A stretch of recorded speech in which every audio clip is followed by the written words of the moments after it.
सकाळी विद्यांचे अधिकरण ते जीवन दुसरी चरण श्री गुरूंचे ते नमस्कारून आता विठ्ठल विठ्ठल विठ्ठल विठ्ठल विठ्ठल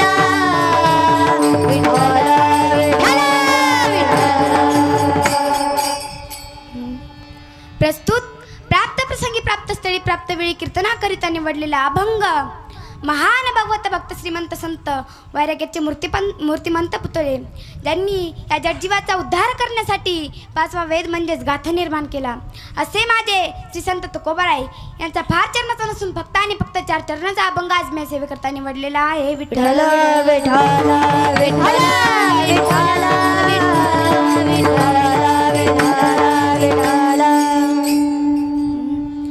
अभंगाकडे वळण्यापूर्वी अल्पसा पर्याय द्यायचा तो म्हणजे असा की जगत चालक ब्रह्मांड नायक भगवान परमात्म्याच्या कृपेने आपल्या मारुतीच्या वाडी या गावामध्ये भव्य दिव्य हा शिवजयंती महोत्सव या शिवजयंतीमध्ये मला कीर्तन करण्याची संधी जर कोणामुळे मिळाली असेल तर माझे गुरुवर्य हरिभक्त पारायण कथाकार साध्वी सोनाली दिदी करपे त्यांच्या चरणी नतमस्तक होते सर्व गावकरी मंडळांच्या चरणी नतमस्तक होते सर्व भजनी मंडळांच्या चरणी नतमस्तक होते पहिला नमस्कार करते त्या भगवान परमात्म्याला ज्यांनी अनमोल अशी सृष्टी निर्माण केली दुसरा नमस्कार करते माझ्या आईवडिलांना ज्यांनी मला अनमोल असा जन्म दिला तिसरा नमस्कार करते माझ्या गुरुवर्यांना ज्यांनी मला ही विद्या दिली आणि चौथा नमस्कार करते जे की तुम्ही मला या ठिकाणी कीर्तन करण्याची संधी दिली विठ्ठल विठ्ठल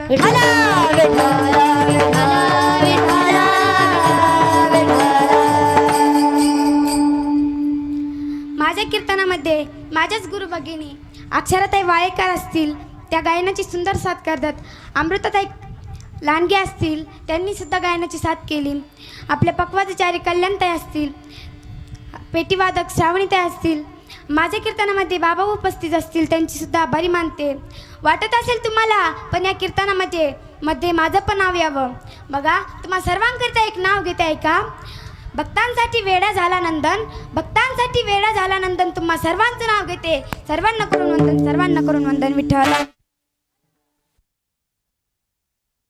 की धर्मरक्षावया अवतार घेसी आपुल्या पाळीसी भक्तजन तुकाराम महाराज अभंगाच्या प्रथम धर्माचं रक्षण करण्यासाठी अवतार घेतो भक्ताचं रक्षण करतो भक्तांसाठी कष्ट घेतो भक्तांची कामे करतो भक्तांना सहारा देतो आता तुम्ही म्हणाला असं कोणत्या भक्तासाठी काय केलं तर तुकाराम महाराज अभंगाच्या दुसऱ्या चरणात म्हणतात की अंबऋषीसाठी जन्म सोचिले दुष्ट निर्धारील किती एक तुकाराम महाराज म्हणतात देवाना अंबऋषी या भक्तासाठी जन्म सोसले देवाना कष्ट घेतले त्याच्यामुळे त्याला म्हणतात अभंगाच्या तिसऱ्या चरणात की धन्य तुझं कृपा सिंधू म्हणतील आपुला तो बोल साच करी तुकाराम महाराज म्हणतात देवाला कृपा सिंधू का बरं तर बघा की तो जो म्हणतो की मी या भक्ताचं रक्षण करणार आहे ते शब्द ते खरे करून दाखवतो म्हणून तुकाराम महाराज म्हणतात देवा तुला पुराण सुद्धा वरिंदात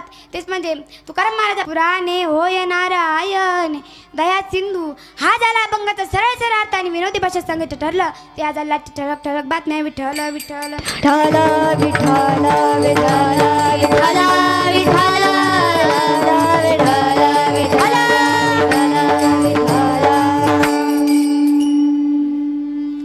ज्यांचा आपण अभंग सेवेकरता घेतला आहे ते म्हणजेच माझे छत्रपती शिवाजी महाराजांचे धर्मगुरू आद्यगुरू जगद्गुरू तुकोबाराय यांचा आहे आणि कोण तुकोबाराय बघा ते ज्यांनी छत्रपती शिवाजी महाराजांना धर्म न्याय नीती हे शिकवलं ते तुकोबाराय कोण तुकोबाराय त्यांनी ते तुकोबाराय छत्रपती शिवाजी महाराजांना म्हणायचे राजा आमच्या हातात माळ हा आमचा धर्म आणि तुमच्या हातात तलवार आणि ढाल हा तुमचा धर्म असे तुकोबाराय छत्रपती शिवाजी महाराजांना म्हणायचे तुकोबाराय म्हणायचे राजा लढा गोरगरिबांना वाचवा का थांबलात असं तुकोबाराय म्हणायचे का त्यांच्या कामामध्ये यश मिळावं म्हणून म्हणायचे कोण तुकोबाराय दादा ज्यांनी निर्जीव शिळेला बोलायला लावलं ते तुकोबाराय कोण तुकोबाराय दादा तुकोबारायांना या लोकांनी या समाजाने काठ्याने मारलं ते तुकोबाराय कोण तुकोबाराय दादा तुकोबाराय हे मोठे महान संत होते त्यांची पाऊल वाट सुद्धा भजन करायची आहे विठ्ठल माझा माझा माझा माझा माझा विठ्ठल माझा मी विठ्ठला विठ्ठल माझा माझा माझा माझा जय हो विठ्ठल माझा मी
करायची आहे. अहो माझे तुमच्यापर्यंत येऊस्तर खूप पाय दुखतात हो.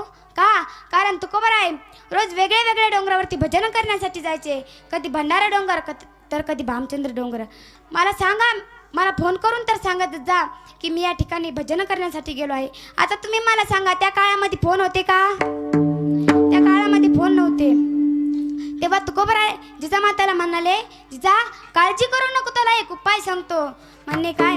तेव्हा तुकोबाराय म्हणाले, तू जेव्हा डोंगरावरती पोहोचशील तेव्हा त्या मातीला तू कान लावून बघ. त्या मातीतून विठ्ठल विठ्ठल असा आवाज येईल, असं समज की मी त्या वाटेवरून गेलो आहे. जिजामातांना आश्चर्य वाटलं. उद्या सकाळी लवकर उठल्या, सर्व कामे आवरली आणि निघाल्या डोक्यावरती टोपली घेऊन. जिजामाता एक पतिव्रता स्त्री होत्या. जिजामाता पतिव्रता होत्या. त्या तुकोबाराय जेवल्याशिवाय जेवण करत नव्हत्या. आणि आताच्या पतिव्रता स्त्रिया बघायला गेलं तर स्वयंपाक करता करताच दीड भाकर खाऊन टाकतात. आताच्या पतिव्रता स्त्रिया बघा, ह्या का होणार वया पतिव्रता स्त्री? बघा, सीतामाता हे एक पतिव्रता स्त्री होत्या. सीतामाता पतिव्रता होत्या. राजघराण्यातील कन्या होत्या. वनवास फक्त प्रभू रामांसाठी होता, पण त्यांनी सुद्धा वनवास स्वीकार केला. त्यांनी सुद्धा 14 वर्ष वनवास स्वीकार केला. त्याचप्रमाणे माझे जिजामाता हे एक राजघराण्यातील कन्या होत्या, पण त्यांनी कधी बापाकडे तक्रार केली नाही की मला नीट जेवायला नाही किंवा मला चांगलं राहायला घर नाही. अशी का बापाकडे तक्रार केली नाही. ओरडायच्या, पण त्यांच्या मनामध्ये त्यांच्याविषयी आदर होता.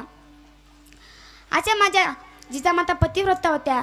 निघाल्या डोक्यावरती टोपली घेऊन आणि जेव्हा डोंगरावरती पोहोचल्या तेव्हा 2 हात 2 पाय मस्तक खाली टेकवलं आणि त्या मातीला कान लावलं. त्या मातीतून विठ्ठल विठ्ठल असा आवाज येत होता. आश्चर्य वाटलं त्यांना. डोंगरावरती जाऊन बघितलं तर काय, खरंच तुकोबाराय त्या डोंगरावरती होते. मला याच्यातून सांगायचे एकच की तुकोबारायांची पाऊलवाट सुद्धा भजन करायचे. आपलं साधं तोंड सुद्धा करत नाही. विठ्ठल विठ्ठल विठ्ठल विठ्ठल विठ्ठल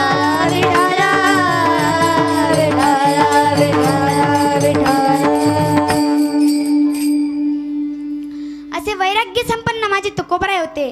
त्यांचा अभंग सेवेकरता निवडलेला आहे. आजचं कीर्तनाचं कारण म्हणजे शिवजयंती. छत्रपती शिवाजी महाराजांचा जन्म 19 फेब्रुवारी 1630 रोजी झाला. 19 फेब्रुवारी 1630 रोजी छत्रपती शिवाजी महाराजांचा जन्म झाला. कसा झाला जन्म बघा. जेव्हा छत्रपती शिवाजी महाराज राजमाता जिजाऊंच्या गर्भामध्ये होते तेव्हा त्यांना डोहाळे फुटले. कसले डोहाळे शहाजीराजांनी विचारले तेव्हा राजमाता जिजाऊ म्हणतात की मला घोड्यावरती बसून दुष्टांचा संहार करायचा आहे, मला तलवार हातात घ्यायची, मला ढाल हातात घ्यायची, मला युद्ध करायचं आहे, असे त्यांना डोहाळे फुटले. त्यावेळेस म्हणजे त्या काळामध्ये शहाजीराजांना लढायला जायचं होतं. तिकडं मुसलमानाने वेढा घातला होता. किल्ल्याला मुसलमानाने वेढा घातला होता. काय करावं सुचत नव्हतं. राजमाता जिजाऊंना कुठं ठेवावं सुचत नव्हतं. तेव्हा त्यांना शिवनेरी किल्ला आठवला आणि त्या शिवनेरी किल्ल्यावर राजमाता जिजाऊंना ठेवलं. त्या शिवनेरी किल्ल्यावर राजमाता जिजाऊंना ठेवलं. दादा 19 फेब्रुवारीचा दिवस उजाडला. सगळीकडे आनंदी आनंद झाला. संगीत वाजू लागले, तुदाण्याचा घोडा वाजू लागल्या. अख्ख्या किल्ल्यावर आनंदी आनंद झाला आणि या भारताचा एक शिवबा जन्माला आला. शिवनेरीवर शिवबा जन्मला हो, शिवनेरीवर शिवबा जन्मला. सारे राजांचा अधिपती, सारे राजांचा अधिपती, दैवत छत्रपती हो, दैवत छत्रपती, दैवत छत्रपती नाम, दैवत छत्रपती, दैवत छत्रपती नाम, दैवत छत्रपती, दैवत छत्रपती नाम, दैवत छत्रपती.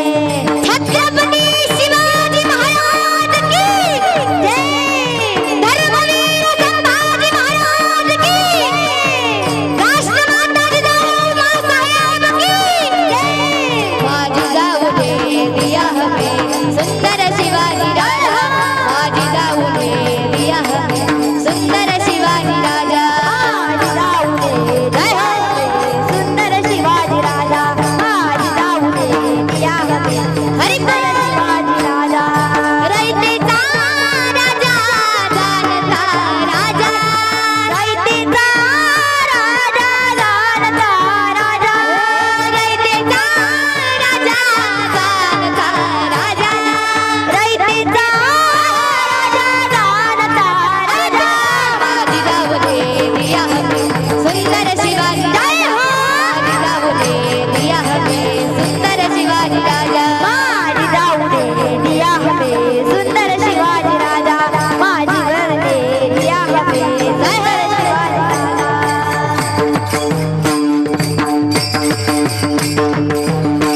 राजे हळूहळू लहानाचे मोठे होऊ लागले तेव्हा राजमाता जिजाऊ त्यांना मोठ्या थोरवीरांच्या कथा सांगू लागल्या.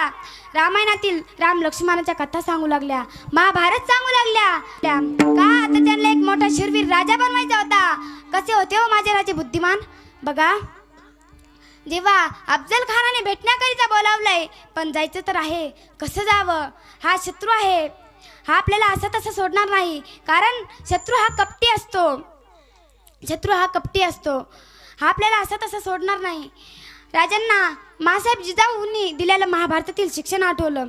कोणतं शिक्षण. बघा, जेव्हा द्रौपदी ताईचा बदला घ्यायचा होता तेव्हा पाची पांडवांना किती आदराने बोलावलं. पाची पांडवांना आदराने बोलावलं, पण त्यांच्यासोबत कपट केलं हो. त्यांच्यासमोर जुगाराचा डाव मारला आणि त्या जुगाराच्या डावातील ज्या कवड्या होत्या त्या कवड्या कपटाच्या होत्या. कपटाच्या म्हणजे त्या शकुनी मामाच्या वडिलांच्या हाडाच्या बनवलेल्या त्या कवड्या होत्या. म्हणून त्या दुर्योधनाच्या बाजूनी पडायच्या आणि त्या दुर्योधनाच्या बाजूनी पडायच्या. पांडव हरले हो. पांडव हरले आणि द्रौपदी ताईचं वस्त्र आरण झालं. मला याच्यातून सांगायचं एकच की हे महाभारतातील, रामायणातील, भागवतातील या गोष्टींचा माझ्या राजांनी उपयोग केला. बघा, राजांनी युक्ती सुचवली. जेव्हा अफजल खानाने राजांना प्रतापगडाच्या पायथ्याशी बोलावलं तेव्हा युक्ती सुचवली आणि त्यांनी हाताच्या बोटामध्ये वाघनख्या घातल्या, अंगामध्ये चिळखत घातलं, डोक्यावरती टोप घातला आणि अनेक सारे साहित्य सोबत घेतले. राजे निघाले. जेव्हा छत्रपती शिवाजी महाराज गडावरती पोहोचले तेव्हा अफजल खान म्हणतोय, आओ शिवाजी, आओ हमारे गले लग जाओ, असं अफजल खान म्हणतोय.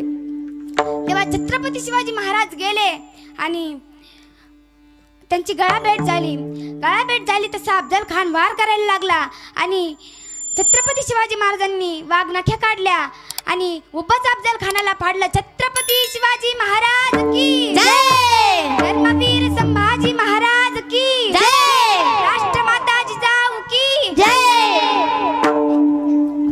असे होते माझे राजे बुद्धिमान. त्यांच्या नावाचा अर्थ तरी माहित आहे का हो तुम्हाला. बघा, शी म्हणजे शिलवान राजा, वा म्हणजे वाघाचं काळीज असणारा राजा आणि जी म्हणजे जीवाला जीव देणारा राजा. असे होते माझे राजे. शील ठेवा, शील म्हणजे नीती ठेवा, आपल्यामध्ये नीती नाही राहिली. वाघाचं काळीज ठेवा, घाबरू नका. संकट येतात पण त्याच्यावर मात करायची असती. कर्ज आलं म्हणून धीर सोडू नका. अरे, ज्याच्यावर कर्ज तोच खरा मर्द. होऊ दे किती कर्ज व्हायचं ते घाबरू नका. कर्ज आलं म्हणून धीर सोडू नका. बघा, तरुण पिढी फार बदलली आहे हो. त्यांना गळ्यात टाळ घ्यायची सुद्धा लाज वाटायला लागली. त्यांना टपरीवर मोठ्यांची चेष्टा करायला लाज वाटत नाही. त्यांना छत्रपती शिवाजी महाराजांच्या जयंतीला दारू पिऊन धिंगाणा घालायला लाज वाटत नाही. त्यांना एक दिवस कीर्तनामध्ये टाळ घेऊन उभं राहायला लाज वाटायला लागली. माझे छत्रपती शिवाजी महाराज काय म्हणाले नव्हते की माझी जयंती फक्त तुम्ही दारू पिऊनच साजरी करा, असे माझे छत्रपती शिवाजी महाराज म्हणाले नव्हते. बघा, छत्रपती शिवाजी महाराजांनी खूप कष्ट घेतले तो हे स्वराज्य आपलं करण्यासाठी. स्वराज्य म्हणजे स्वतःचं राज्य. हे स्वतःचं राज्य करून घेण्यासाठी माझ्या राजांनी खूप कष्ट घेतलेत आणि तेच स्वराज्य हा देश आपण अशा भानगडीत घालून टाकायला लागलो. बघा, कुठे शिवजयंती म्हणून बायांना नाचवण्याकरिता बोलवतात, आपल्याला त्याची जाणीव नाही. बघा, आपण हा भारत देश अशा भानगडीत बुजवून टाकायला लागलो. बघा, तरुण पिढी, हे माझं कीर्तन फक्त वयोवृद्ध मंडळींसाठी नाही किंवा आजच्याही कीर्तनामधून तुम्हाला सांगणार नाही की नामस्मरण करा, असं करा, तसं करा, देवाचं नाव घ्या, असं सांगणार नाही. आजच्याही कीर्तनातून तुम्हाला फक्त लढण्याची ताकद देणार आहे. अरे, लढा का थांबलात. आपण छत्रपती शिवाजी महाराजांचे मावळे आहोत. का थांबलात. कोण छत्रपती शिवाजी महाराज ऐकायचे का तुम्हाला. बघा, सांगून जाते. पिसळलेल्या हातीला जो शरण आणतो त्याचे नाव यसाजी. 2000 जणांबरोबर एकटा खिंड लढतो त्याचे नाव बाजी. हात तुटले तरी या मातीसाठी लढतो त्याचे नाव तानाजी. 1.5 तासांमध्ये दुश्मनांच्या तंबूलातून कड काढतो त्याचे नाव धनाजी. एका दणक्यात दुश्मनाला ठार करतो त्याचे नाव शहाजी. आणि या सर्वांना जो एकत्रित करून स्वराज्य निर्माण करतो त्याचे नाव शिवाजी. विठ्ठल विठ्ठल विठ्ठल विठ्ठल विठ्ठल विठ्ठल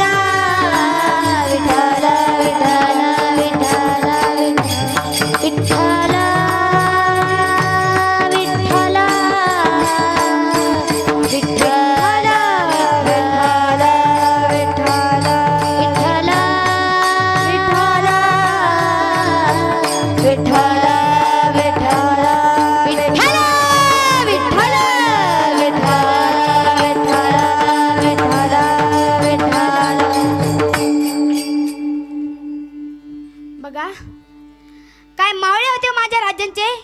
बघा पहिले मावळे सांगून जाते तुम्हाला, ते सकाळी लवकर उठे, लढायला सुटे, तलवार तुटी पर पिछे नाही हटे. आणि आताचे मावळे ऐका बरं लक्ष देऊन, आताचे मावळे सकाळी उशिरा उठे, पोरी मागे सुटे, थोबाड फुटे पर पिछे नाही हटे. आताचे मावळे असे आहेत. बघा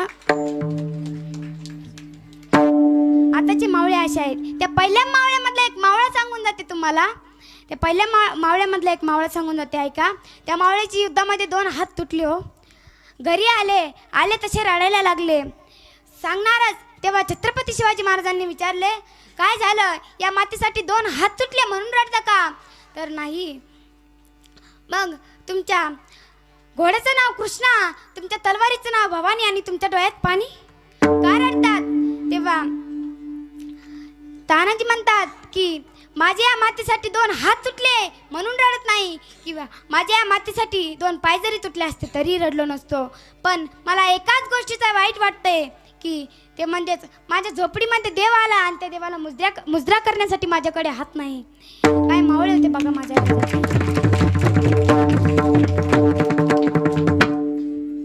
कोंढाणा किल्ला जिंकायला तानाजीचा मुलगा रायबाचं लग्न होतं. तेव्हा तानाजी छत्रपती शिवाजी महाराजांना आदेश घेऊन येतात. तानाजी म्हणतात, राजा आपल्या रायबाचं लग्न आहे बरं, यावं लागेल. तेव्हा छत्रपती शिवाजी महाराज म्हणतात की ताना मला माफ कर, मी येऊ शकत नाही. का? मासाहेब जिजाऊंचा आदेश आहे, कोंढाणा किल्ला जिंकायचा आहे मला. तेव्हा तानाजी म्हणतात, मी असताना तुम्हाला जायची काय गरज? तेव्हा तानाजी म्हणतात, मी असताना तुम्हाला जायची काय गरज? निघाले तानाजी, सोबत यशवंती नावाची घोरपड घेतली. मावळ्यांसह घोरपडीच्या आधारे निघाले, गेले, गडावरती पोहोचले आणि उद्यभान शत्रू म्हणून लढाई सुरू झाली. एकमेकांना मारतात हो खूप. ते लढाई करता करता तानाजींची ढाल खाली पडली आणि उद्यभान शत्रूने तानाजींवर पाठीमागून वार केला. तानाजींचे 2 हात तुटले हो. तानाजींचे 2 हात तुटले तरीही लढता लढता तानाजींनी सर्व शत्रूंना मारून टाकलं, उद्यमान शत्रूंना मारून टाकलं आणि या कोंढाणा किल्ल्यावर झेंडा फडकवला. छत्रपती शिवाजी महाराजांच्या मावळ्यांचा विजय असो.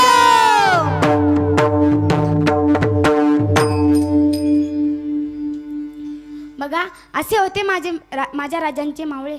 असे एकच नाही तर अनेक. बघा जेव्हा समोरून 2000 मुघलांचं सैन्य येत होतं तेव्हा बाजीप्रभू एकटेच सोबत 7 जण घेतले आणि निघाले पन्हाळ्यावर स्वारी करण्यासाठी.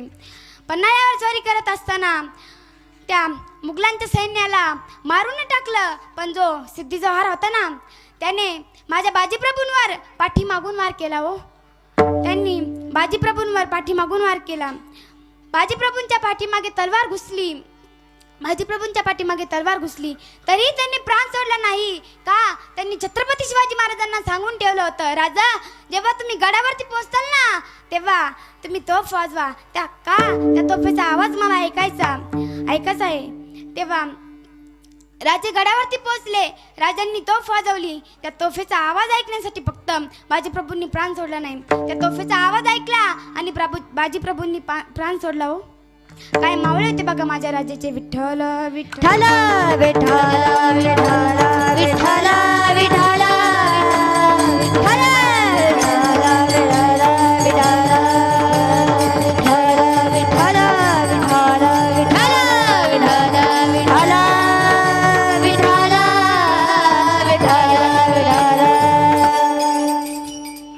बघा असे मावळे होते माझ्या राजाचे.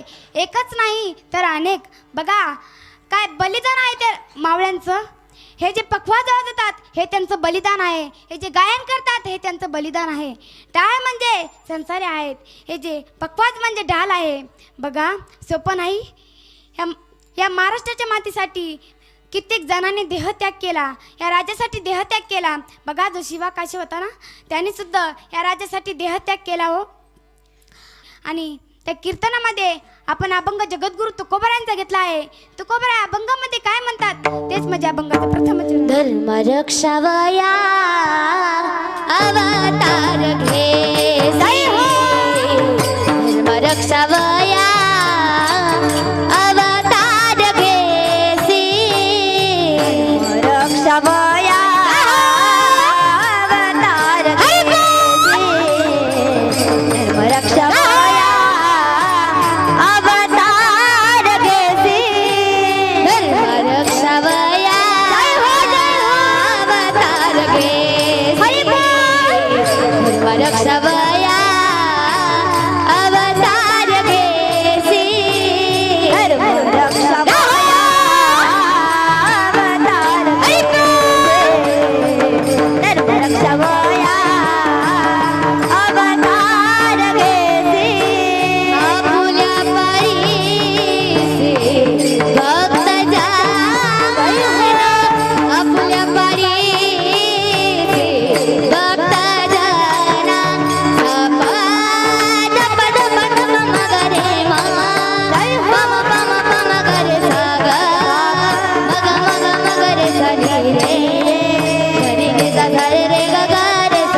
की धर्माचे पालन, धर्माचे पालन, धर्माचे पालन, धर्माचे पालन, धर्माचे पालन, धर्माचे पालन, धर्माचे पालन, धर्माचे पालन, करणे पाखंड खंडाना, करणे पाखंड खंडाना, हे यामा करणे कामा, हे कामा करणे कामा, करणे कामा.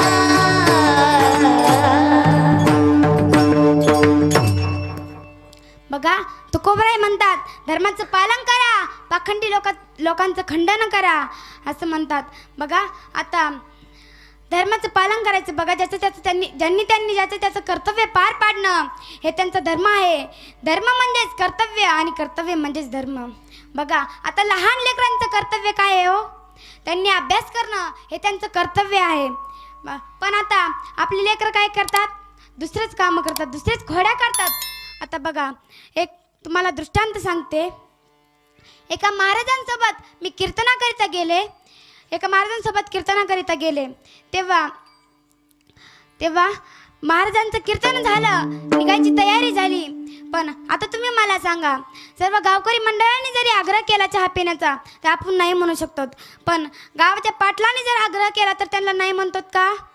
नाही, त्यांना नाही म्हणता येत नाही. गावाच्या पाटलांनी आग्रह केला, गेले महाराज त्यांच्या घरी चहा पिण्यासाठी. सोप्यावरती बसले. लेकराला कळालं की आपल्या घरी महाराज आले. लेकरू पळतच आलं, दणकीन सोप्यावरती उडी मारली.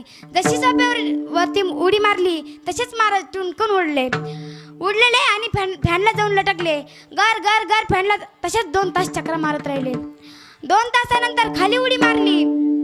पण आता खाली कायचं सुख लागतंय हो? खाली सुख लागत नाही. ते लेकरू आलं आणि महाराजांच्या पिशीमध्ये हात घालायला लागलं. आता महाराज म्हणाले, याने जर नारळ घेतलं, शाल घेतली तरी चालेल, पण आपलं कीर्तनाचं पाकिट घेतलं तर आपलं जायची चुंबल होईन, आपली जाई. तेव्हा महाराज म्हणाले आपली जायची चुंबल होईन. मग त्या लेकरांना महाराजांनी हळूचकून चिमटा घेतला. त्या लेकरांनी कुई केला आणि बाजूला जाऊन बसला. तेव्हा ते लेकरू असं मोठाले डोळे करून बघायला लागलं महाराजांकडे. महाराजांना वाटलं आता करते की काय काही. पण आलं ते लेकरू आणि महाराजांच्या मिशा मोठाल्या होत्या. आलं आणि महाराजांच्या मिशाच ओढायला लागलं. आता महाराजाला इतका राग आला, काय करावं? हे मोठ्याचं लेकरू, त्याला काही करता येत नाही. महाराज म्हणाले, पाटील तुमच्या लेकराला काहीतरी सांगा हो, माझ्या मिशा वाटते. तेव्हा पाटील म्हणाले, जाऊ द्या महाराज, या आता लेकरू लहान आहे, त्याला लहानपणीपासून खोड्या करण्याची सवय आहे, त्याला दोऱ्या ओढण्याची सवय आहे. तेव्हा मग महाराज म्हणाले, जाऊ द्या, काय कसं चहा प्यायचा आणि लवकर इथून सुटका करायची. चहा आला. महाराजांनी सर्व चहा बशीमध्ये ओतला आणि महाराज प्यायला लागले. तेव्हा ते लेकरू तिकून पळत आलं आणि बशीला तिकून तोंड लावलं. बघा आता काय लेकरं येतं, ते लेकरू पळत आलं, बशीला तिकून तोंड लावलं. महाराजांनी सूर केला का तर तिकून फूर करायचा, महाराजांनी फूर केला का तर तिकून सूर करायचा. हिवाळ्याचे दिवस सुरू होते. चहाची गरम वाफ त्या लेकराच्या नाकात गेली. जसा तोफेतला गोळा सटकावा त्याचप्रमाणे नाकातला गोळा सटकला आणि त्या बशीमध्ये येऊन पडला. अवघा रंग एक झाला. बघा तसाच ते तोफेतला गोळा सटकला आणि बशीमध्ये येऊन पडला. आता महाराज म्हणाले, बाळा एक तर तू पी. महाराज म्हणाले, बाळा चहा तूच पी, मला नको. तेव्हा लेकरू म्हणालं, नाही महाराज, प्यायचं तर मी तुमच्यासोबतच पेणार. आता अवघड झालं, काय करावं? महाराजांनी हातातून बशी सोडली, खाली बशी पडली. आता कपड्यावरती डाग पडला, हात कायचा निघतोय, डाग निघत नव्हता. मग महाराज म्हणाले, पाटील तुमच्याकडे असे सोन्याचे तुकडे किती आहेत हो? तेव्हा त्या पाटलांची 4 फूट छाती फुगली. त्याच्या शर्टाच्या 4 गुंड्या तुटल्या. आणि महाराज म्हणाले, महाराज तुमच्या आशीर्वादाने आहेत ना 2. महाराज म्हणाले, मनात म्हणाले, आमचा आशीर्वाद आमच्याच पशी राहू द्या. महाराज म्हणाले, आमचा आशीर्वाद आमच्याच पशी राहू द्या. आणि तेव्हा महाराज म्हणाले, एकाने तरी इथं दर्शन दिलं, दुसरा कुठे? तेव्हा पाटील म्हणतो, ते काय बाहेर तुमच्या बुटामध्ये पाणी टाकतोय, विठ्ठल विठ्ठल विठ्ठल. विठ्ठल विठ्ठल